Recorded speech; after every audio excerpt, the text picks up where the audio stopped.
You are about to watch the John Dash and Friends highlight reel.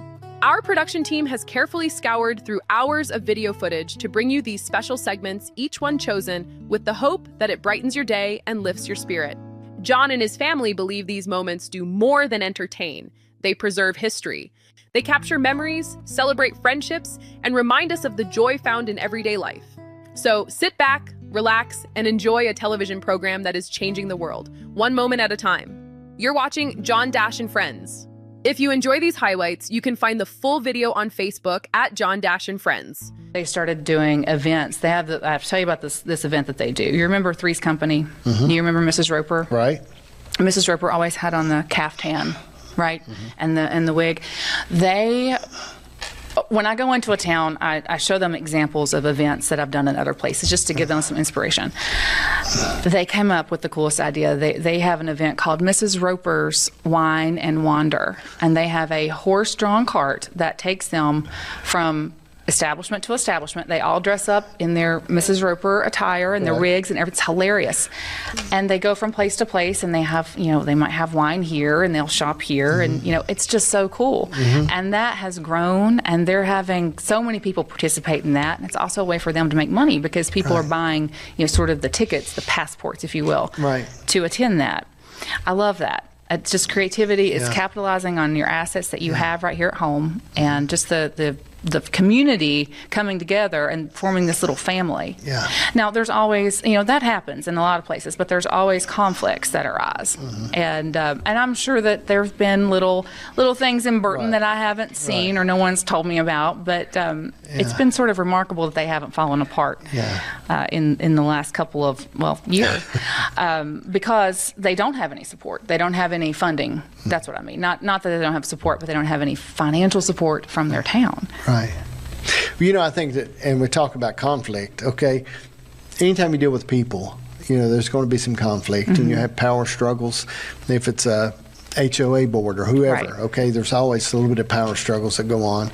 And I think that if cooler heads will prevail, and I found a lot of times if it's something like this, if you get a group of people that are not selfish and not just concerned about just their self, but begin to really grasp the bigger picture and want to do something for that community, then everything starts to change.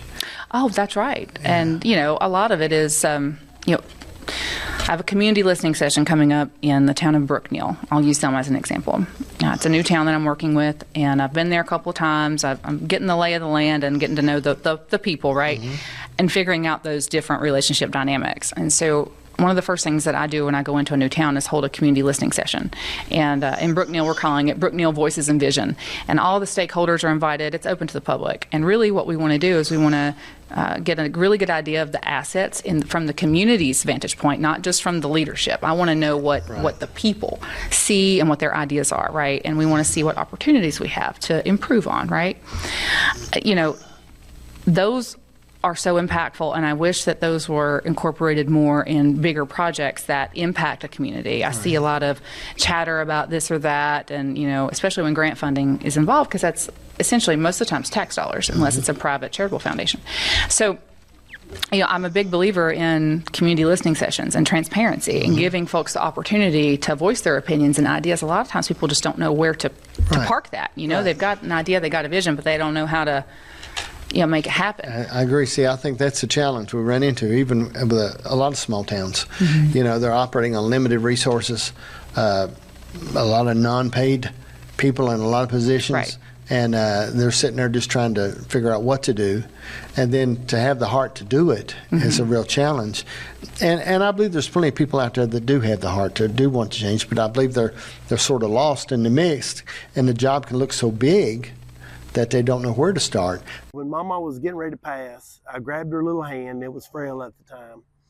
And I said, Mama, I said, you can't leave me. Because she was my biggest fan, Brother John, my biggest supporter. I mean, she was the one that made me do right. You know what I'm saying? And she gave me my first drug problem. She drugged me to church when I didn't want to go. Got you, right. And so I said, you can't leave me. She said, Barry, I've taught you what to do. I've taught you how to treat people. She said, just do that. And I asked Papa, after that, I was just going through a tough time. And Papa was 92 years old. He was 5'2" at best. That's on a good day. but he was the toughest man pound for pound that I probably ever knew in my life. And I said, Papa, how do you make it through the tough times? Because I really felt like life was just caving in on me. Yeah. And he said, BD, and he grabbed me by the arm. He said, sometimes you just got to go, "Rrr." And I thought about that. Yeah. And the next time that feeling come on me, Right. I was reminded of what Papa said. And I know it sounds crazy. Yeah. I know it sounds crazy, but this will work. I just went, "Rrr," and it kind of got me through. Right, Talking right. about that old school, Right. old time hillbilly Yeah. wisdom. Yeah. And it just kind of helped me shake it off and keep going. Yeah. And I think there's the key. Sometimes you got to do that. You just got, well, now let's get into some things, okay? Let's talk about some things, Yes, all right? sir. One thing I'm going to talk about that a lot of people run through out there, when we talk about, and I'm going to move backward and forwards, but when we talk about marriage, Yes. okay, you seem to have a good marriage. Okay, Yes. now the best I can tell now, Right. and I know she'll probably watch this, so you can say yes, but I mean, yes. and you should say yes, okay? But I mean, what do you think are some of the, when we talk about having a good marriage, outside, and I know this is tough too, okay, and it's hard, it's hard to get someone who's such a preacher like you out of preacher mode, Right. okay? But I want to pull you over just a second when we talk about a good marriage, Right. because there's great preachers that have bad marriages. Yes. And I'm not talking about, and they can be So married for true. 70 years, but to have a good marriage, Right. what are some of the keys you think? She's my best friend. Okay. She's my best friend. She can tell, Brother John, if I've got something going on in my head. And I'll have a tendency to try to keep it locked up. Right. And she will push me until finally she says, okay, I know something's going on in your head. Mm-hmm. Tell me what's going on. And we've just always been best friends. Right. Just that's the thing. A wise lady told Carlene one time early on. She said, in marriage, you're going to fall in and out of love. She said, you will fall in and out of love. She said, the trick is to fall in love with the same person over and over again. Uh-huh. She Beautiful. spoke that into Carlene's life, and she was a seasoned Right. saint. Right. You know, because let's be honest, Right. there's some days you wake up and you don't feel so married. You know what I'm saying? I'm not going to agree with you, Yeah, because exactly. this is about you right now. That's right. That's right. Carlene, she tells people when we're doing marriage counseling, she said when she used to pass me on the road, she would get butterflies. Yeah. She said, now I think that joker better remember to take out the trash.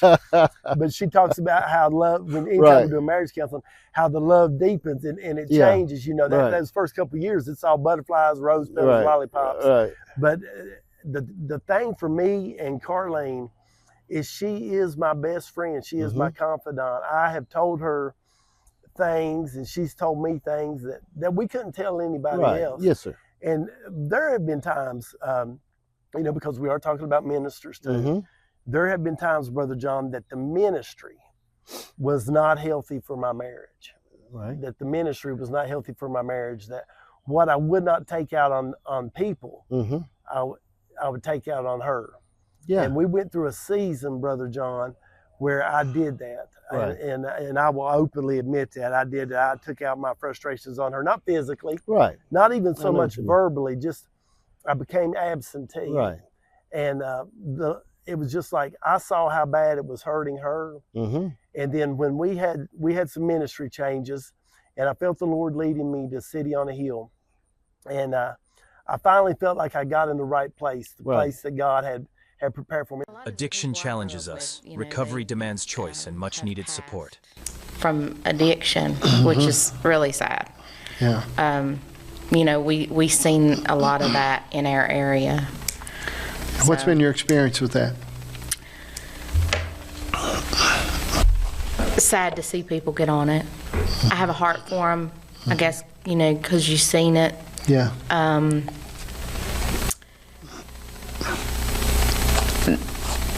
I think probably being where we're from, it was probably pretty bad for the lack of not really having anything to do in the area. So a lot of them turned to that. I think, you know, it's just,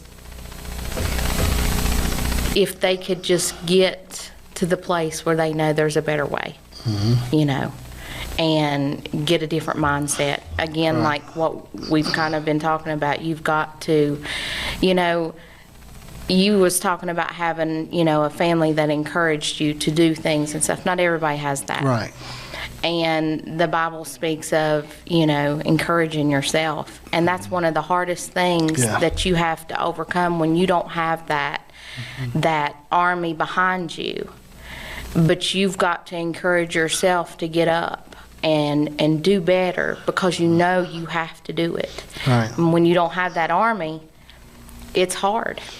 And I think some people don't have that army. Right. I've been interviewing a few people that have recovered from drugs. And I don't know if you got my cousin Brian and his wife Megan, 6 years sober. That's awesome. But, they come through. Megan went to rehab 4 times. Okay. And it took the Lord to come into her life to get her out of it. Right. She said, I kept trying it, but I was trying to do it by myself. Okay. And nowadays it's so dangerous when you get into fentanyl and you get these different things. It don't take but a little bit of something to mess you up. Oh, yeah. And, the availability is always out there.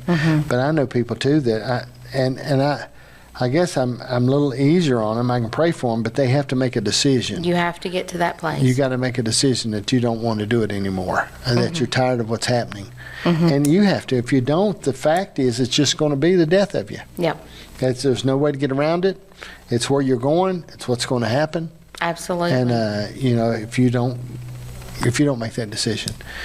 Navigating parenthood, letting children struggle is key to fostering their growth. What we do for them. Yeah, I agree with that. We have to really be careful, and that's hard to do because of your heart. And the more your heart is for them, anytime my kids will whimper wanting to do something, I jump in behind them. You know what I mean? And want to help them and do, all right, how do you want to do this? What do you want to do? And really, and that wasn't what happened. There's a part of my life that when I was younger, when I got older, Dad and Mom were always there. Any venture I wanted to do, anything I did, they got in with me and helped me. Right. But early on, I had to push myself. And I think if we don't let them push, I share with my kids, as long as you're not hateful and a rear end, I'm going to love you anyway, but you ain't going to get my money if you're hateful. And you're not going to get what your mom and I work for if you're rude and arrogant. Right. Okay? And you have to, your kids, I think they have to struggle a little bit to make them strong. Yeah. And I'm guilty of that now because, I never had a lot. Right. Because of some choices Mom and Dad made. Right. But, now that, I want to bless my kids. Right. I want them to have nice things. But, like my oldest son last year, his clothes started becoming idols to him. Right. So I took them all. If it had a name brand on it, I took them. You can wear black jogging pants and a white T-shirt and a pair of $25 Vans, buddy. Right. But he learned a lesson from that. But again, he asked him one day, I said, what do you want to be? He said, well, I want to be just like you. And I said, well, do you understand the things it took to be me? It took a lot of, struggling and work and those kind of things. You just can't be something and be it. Right. You got to take the same steps that it took to be that. So, I agree with that 100%, Yeah, when he wanted to do that, what you ought to got him was a good Craftsman toolbox and a late model Ford. If you're trying to follow the Lord and it's always so hard, maybe you're doing something wrong. That's right. If it's that hard to follow him, then there's something wrong in it. Because he fixed it. He fixed the way to the full. But if you get up every day and it's so hard for you to follow those principles of God, it's so hard for you to love people and to forgive people, maybe you got to look at it. You know what I found is too, you'll have things in you that you don't know still there, and you don't know till you get squeezed. You'll have a part of you that you think, praise God, I'm a Jesus man. You know what I mean?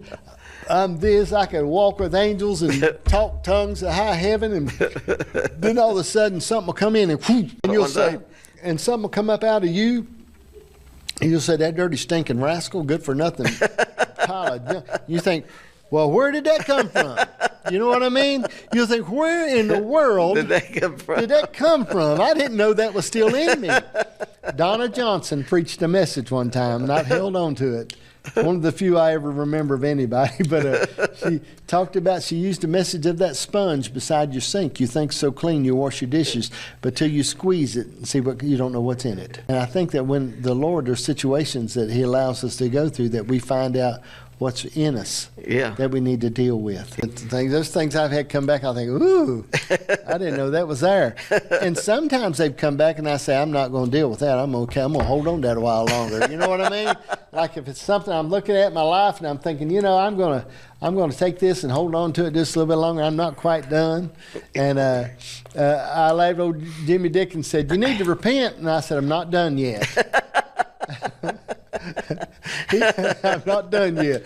I just looked at it. God wasn't finished with me. It's the way I look at it. If he was, I wouldn't be here talking to you tonight. I'd be somewhere else.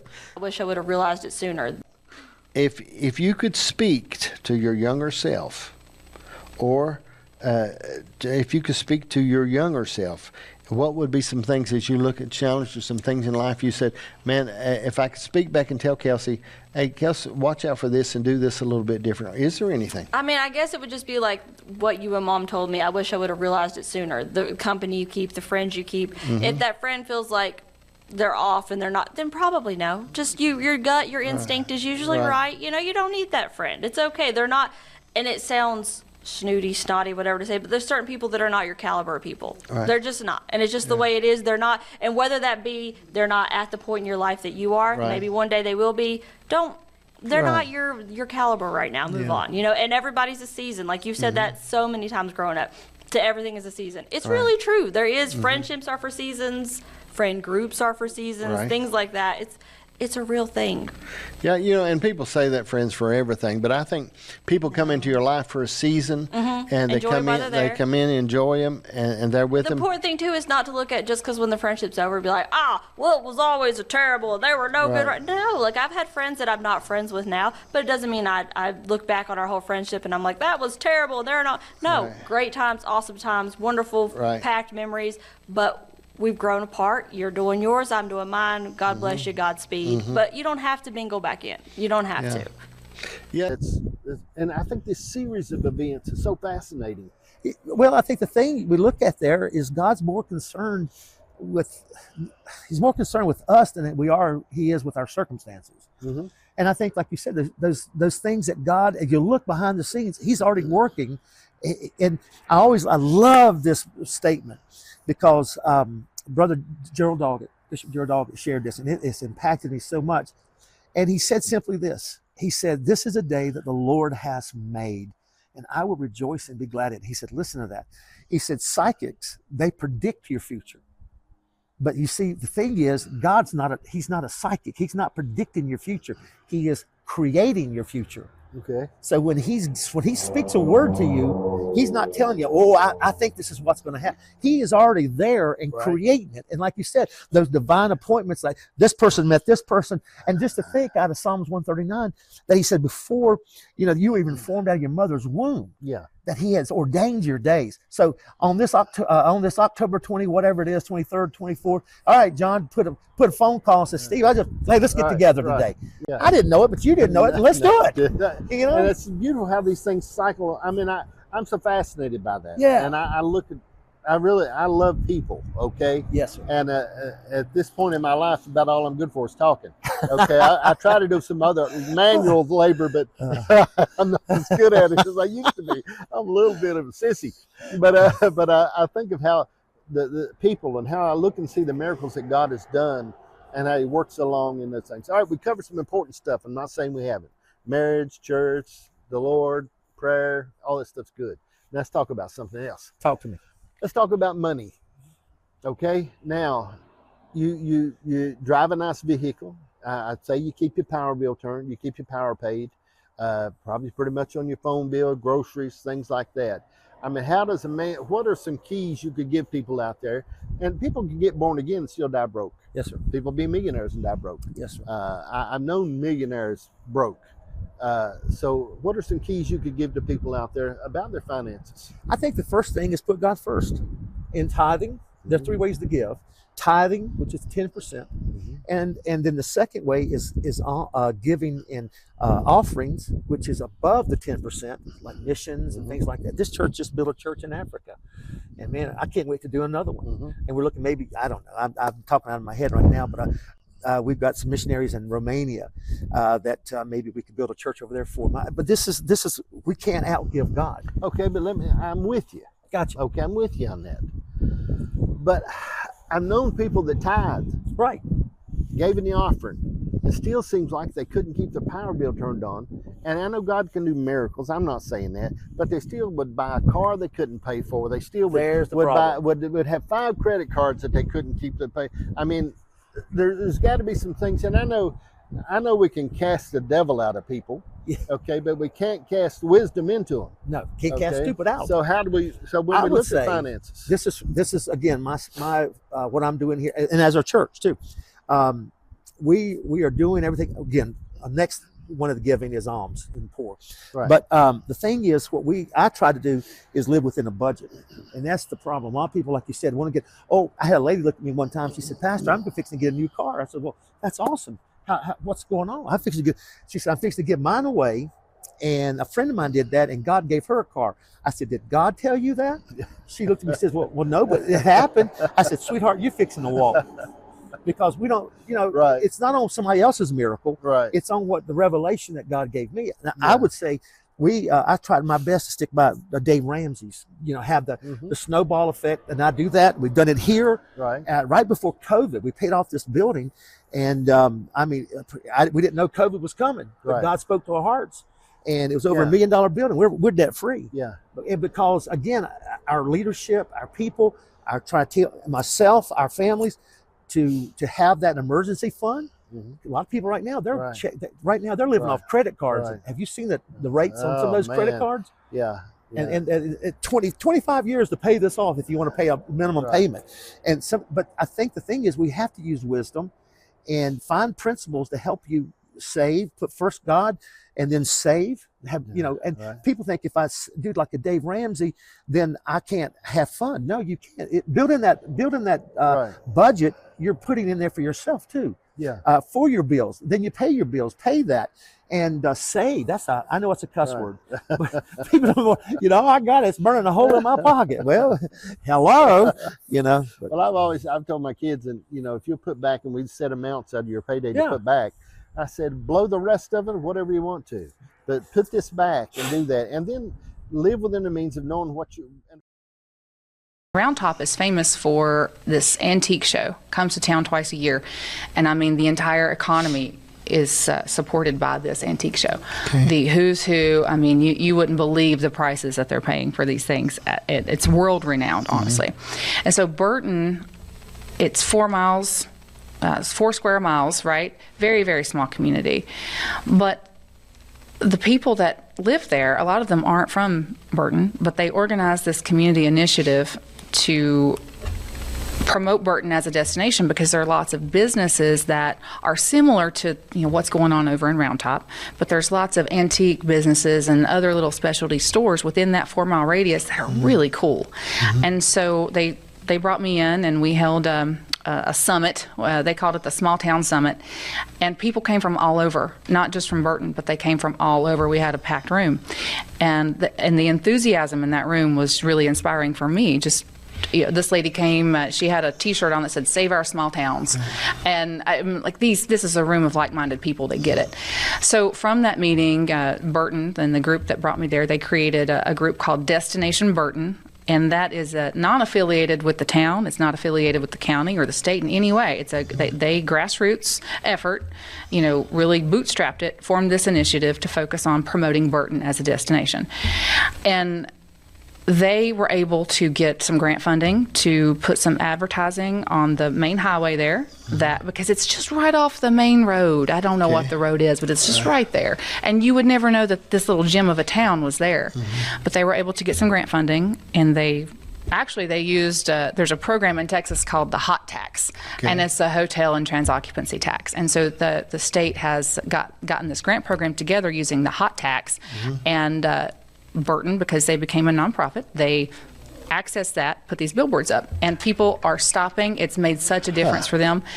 And we came up with the moniker, the best kept secret in Texas, because it was just so tucked away, you know.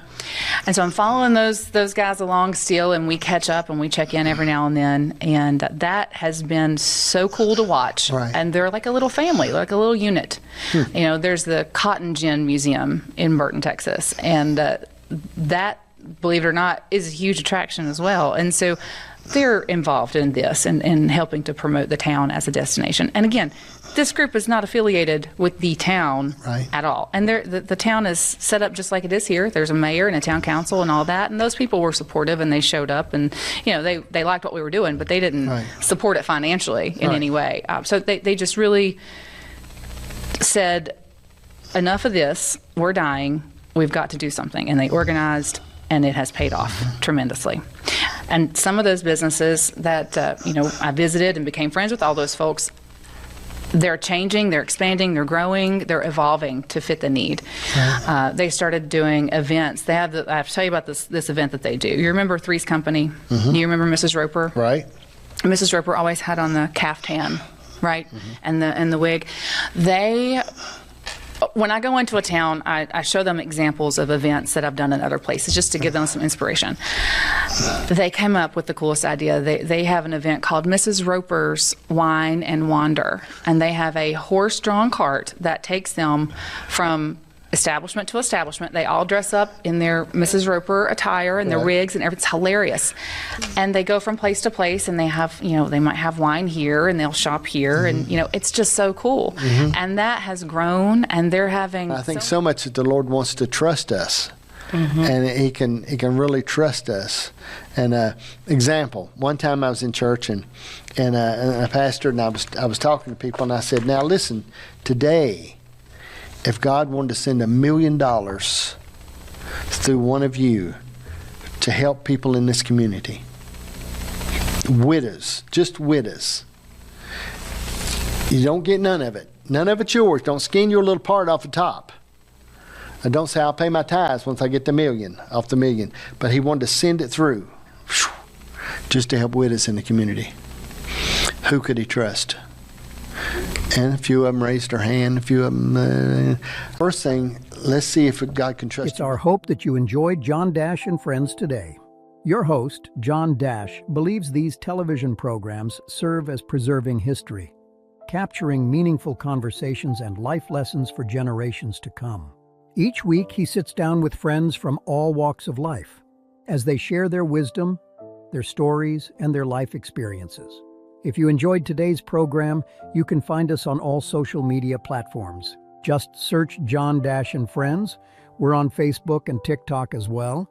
In closing, John and his family thank you for allowing us to introduce you to their friends. We look forward to seeing you next time on John Dash and Friends.